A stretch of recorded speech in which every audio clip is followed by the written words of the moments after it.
New at 10 tonight, a beachfront hotel that's been closed since Hurricane Harvey badly damaged more than 4.5 years ago is finally back open. Some really good news. The hotel's restaurant and bar are reopening too.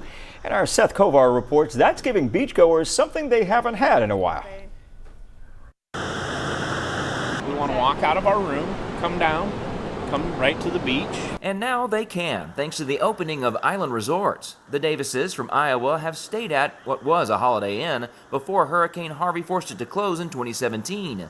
They're staying there again right now, days after opening weekend, under new ownership and the new name. They're doing really well. I'm happy to see it back open. I mean, the facility is, nice, very nice. Also nice, the hotel's restaurant, inside bar and outside bar getting close to reopening to the public. You're here enjoying your time at Whitecap Beach. Well, for the first time in a couple of years, you're about to be only a couple of steps away from being able to come up to the old Holiday Inn property and get some food and maybe some tasty beverages as well. We're just working on rearranging some of the stuff in here. Executive Chef Gail Huseman's already serving up a breakfast buffet for hotel guests. We're taking care of what we can for now, and then we can take care of everybody. Huseman says anybody, including people right off the beach, will be able to eat and drink at Island Resort in 7 to 10 days or so.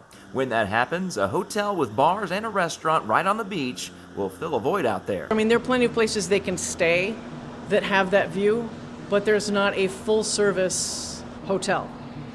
And this will be the only full-service hotel, at least in the foreseeable future, anywhere on Padre Island or Mustang Island. And you can bet the Davises will be back soon to check it out. To have the restaurant back, it's something that we would enjoy as well, because we like to do this and not go anywhere afterwards.